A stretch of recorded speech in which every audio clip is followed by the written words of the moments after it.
بسم اللہ الرحمن الرحیم۔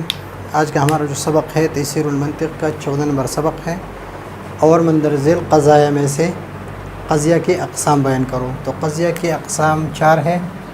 نمبر 1 ہے شخصیہ، نمبر 2 ہے تبعیہ، نمبر 3 ہے محملہ، اور نمبر 4 ہے محصورہ۔ پھر اس محصورہ کی 4 قسمیں ہیں۔ محصورہ کے 4 قسمیں ہیں۔ نمبر 1 ہے موجبہ کلیہ، موجبہ جزئیہ، موجبہ سالبہ کلیہ، سالبہ جزئیہ۔ شخصیہ اس کو کہتے ہیں کہ جس کا موضوع شخص معین ہو، شخص معین ہو۔ باقی یہ جو ہے یہ اس کا موضوع جو ہے یہ کلی ہے، اس کا موضوع ہے جزئی، اس کے موضوع کلی ہے، لیکن یہاں پر حکم کلی کے مفہوم پر ہوتا ہے، اور ان دونوں میں محملہ اور محصورہ میں حکم کلی کے افراد پر ہوتا ہے۔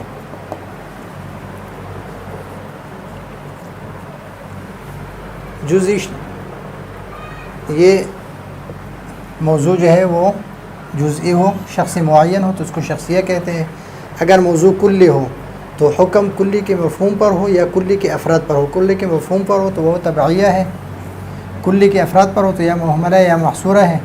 محملہ میں بھی حکم کلی کے افراد پر ہوتا ہے، محصورہ بھی حکم کلی کے افراد پر ہوتا ہے، لیکن محملہ میں یہ نہیں بتایا جاتا کہ حکم سارے افراد پر ہے یا بعض افراد پر ہے، یا حکم کا نہ ہونا سارے پر ہے یا بعض پر ہے۔ اور محصورہ میں یہ معلوم ہوتا ہے کہ حکم بعض افراد پر ہے یا کل افراد پر ہے۔ تو اگر حکم کل افراد کے لیے ثابت ہو، کل افراد کے لیے تو موجبہ کلیہ، حکم بعض افراد کے لیے ثابت ہو تو موجبہ جزئیہ، حکم بعض کل افراد سے سلب ہو یعنی نفی کی گئی ہو، نفی ہو، حکم کو نفی کیا ہو کل افراد سے تو سالبہ کلیہ، اور بعض افراد سے حکم نفی کیا ہو تو سالبہ جزئیہ۔ ابھی اس دیکھ لیتے ہیں۔ عامر جو ہے، عامر یہ شخص معین ہے۔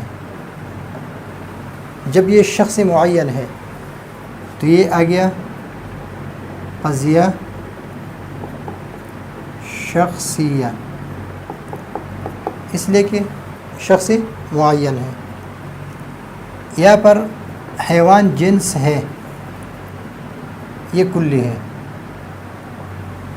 لیکن حیوان کی جو افراد ہیں زید، عمر، بکر، فرس، حمار، یعنی زندہ چیزوں کی جو حکم یہ جنس نہیں ہے، یہ جنس نہیں ہے، بلکہ اس کے جو حیوان کا جو مفہوم ہے یہ جنس ہے، حیوان کا مفہوم یہ جنس ہے۔ تو حکم کس پر ہے؟ مفہوم پر ہے۔ تو جب حکم مفہوم پر ہو تو قضیہ تبعیہ،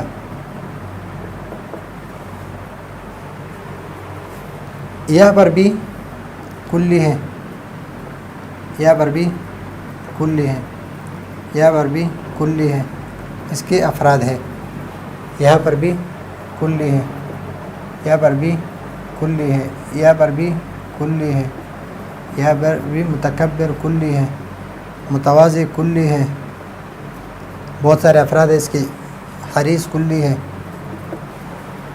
یہ سارے کلی ہیں۔ اور حکم افراد پر ہے، حکم افراد پر ہے۔ تو جب حکم افراد پر ہے تو ہر گھوڑا ہر، تو یہ ہے کلیہ. حکم ثابت ہے تو موجبہ کلیہ. کوئی گدھا بے جان نہیں، کوئی گدھا بے جان نہیں، تو بے جان ہونا اس کو نفی کیا ہے زید گدھے سے، یعنی گدھے کے جتنے افراد ہیں سب سے اس کو نفی کیا ہے، تو سالبہ ہے. اور ہر فرد سے نفی ہے تو کلیہ ہے. یہ بعض ہیں تو جزئیہ ہے. اور اس میں ثبوت ہے، یعنی لکھنے کا ثبوت ہے انسان کے لیے تو موجبہ ہے. بعض ہیں تو جزئیہ ہے. اور ان پڑھ کی ثبوت ہے کس کے لیے؟ انسان کے لیے، تو موجبہ ہے. جب ثبوت ہو تو موجبہ اور نفی ہو تو سالبہ. ہر، جب ہر ہے تو کلیہ ہو گیا. اور جسم والے کے ثبوت گھوڑے کے لیے تو اس وجہ سے یہ موجبہ ہے. انسان کا کوئی فرد پتھر نہیں تو نفی ہے سالبہ. اور سارے افراد سے ہیں تو کلیہ ہے، یعنی انسان کا کوئی فرد پتھر نہیں ہے. ہر جاندار مرنے والا ہے، ثبوت ہے، اور ہر فرد کے لیے ہے تو ثبوت کے لیے موجبہ اور ہر فرد کے لیے کلیہ. ہر متکبر ذلیل ہے، متکبر جو ہے وہ ذلیل ہے تو اس کا ثبوت ہے تو موجبہ. اور ہر فرد کے لیے تو کلیہ. ہر متواضع ثبوت ہے تو موجبہ، اور ہر فرد کے لیے تو کلیہ. خوار ثبوت ہے حریص کے لیے تو موجبہ، اور ہر فرد حریص کا ہر فرد تو کلیہ. تو یہ ہے تمرین تیسیر المنطق کے قضایہ کے اقسام میں سے شخصیہ، تبعیہ، محملہ اور معصورہ. اس میں محملہ کا کوئی قسم نہیں ہے. محملہ کی قسم جو ہے وہ اس طرح ہے کہ انسان خسارے میں ہے.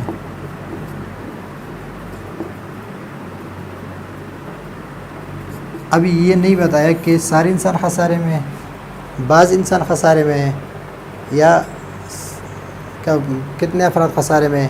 اس میں کل اور بعض کے کوئی بات اس میں نہیں ہے. تو یہ آج کا ہمارا سبق. اگلے سبق کے لیے اجازت چاہتے ہیں. اللہ حافظ.